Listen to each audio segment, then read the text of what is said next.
Hello everyone! Today I'm going to be discussing the topic of role-playing games, the stigma that surrounds them, and their benefits. In the background, I'm going to be working on some watercolor D&D terrariums with succulents inside, so let's get started. Role-playing games, more commonly called RPGs, have been the source of a lot of controversy since their rise in popularity back in 1974 with the game known as Dungeons & Dragons, or D&D. D&D is probably the most well-known RPG, at least in the tabletop genre, which is what we'll be discussing. So why the controversy? And why is there such a stigma if I claim this game has benefits?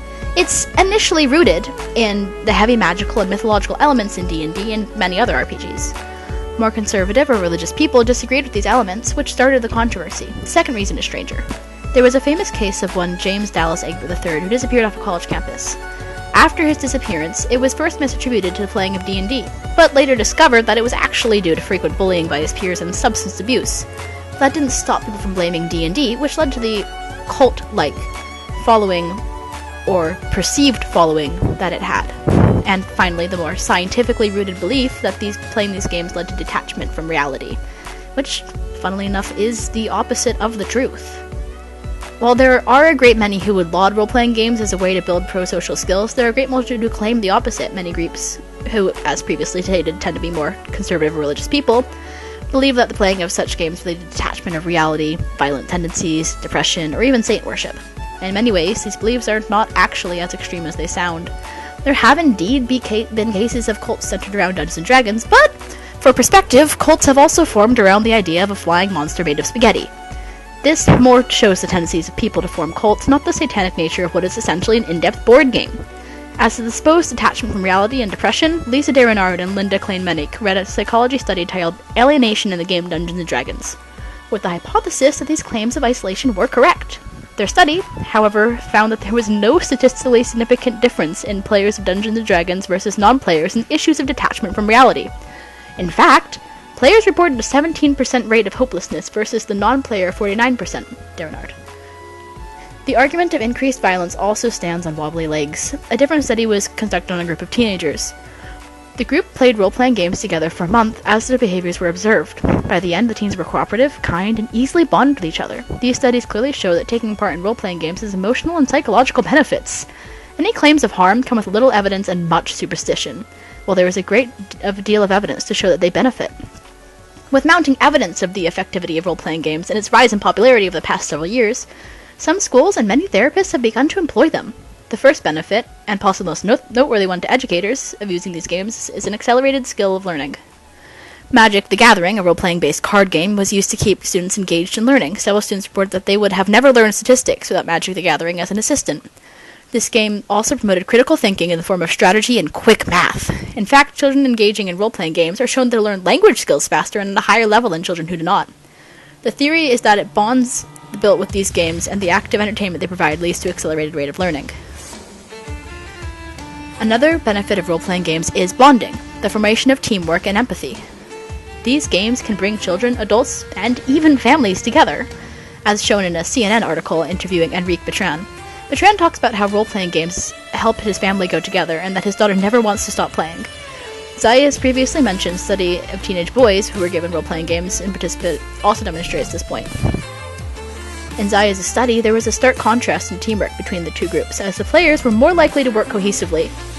Marisha Ray, an acclaimed voice actress and member of the web series Critical Role, a weekly Dungeons & Dragons stream with 8 professional voice actors, participated in a panel at TechoCon entitled Gaming Can Change the World. In this interview, she said playing Keyleth, her character on the show, has honestly made me a better person. I have learned how to love and empathize with others through her. D&D, Dungeons & Dragons, changed my entire outlook on how I deal with people. In the same interview, Matthew Mercer, another member of the show and a renowned voice actor known for his roles as Levi on Attack on Titan, said that he was an extremely antisocial child who only began to interact with his peers after he started playing and running role-playing games with them. The final major benefit of role-playing games is the widespread social good they create. Children and teens with social anxieties have found escape and friendship through role-playing games, as with Mercer himself. Critical Role is actually a fantastic example of social benefits. Critical Role is composed of 8 professional voice actors who get together and live stream themselves playing Dungeons & Dragons every Thursday. Check it out on Twitch. But it has, for many people, become so much more than that. One way in which that has benefited is the charity that it promoted and facilitated. All donations to Critical Role, including the purchase of merchandise, go to a party called 826LA, a local charity that supports literacy in children. They ran an entire stream devoted only to giving and are constantly encouraging viewers to help their local communities. A second way Critical Role exemplifies the overarching social benefits in role-playing games is through community. The community that surrounds role-playing games is a thick and very accepting one. James Morano wrote a personal article titled, "What Dungeons & Dragons Means to Me," about both role-playing games as a whole and specifically the community of Critical Role. In reference to a hard childhood, he said, "These days and hours spending writing D&D things and playing the game with those friends are what kept me grounded and able to keep on going and doing what I needed to do." During long military service in the Middle East, he and his comrade made the day bearable with Dungeons & Dragons. He said that those times spent in D&D with friends were nothing less than a lifesaver. Now back stateside, many years later, he says Critical Role has given him that same sense of community, of open-armed welcome that he has felt from a larger community of role-playing games. He gets to chat with hundreds of fellow creators from all over the world, geeking out on how the show feels as empathetically as I do. He even says that both of these activities have helped him cope with his PTSD. In conclusion, role-playing games are beneficial to education, the building of pro-social behaviors, and creating larger scales of social good.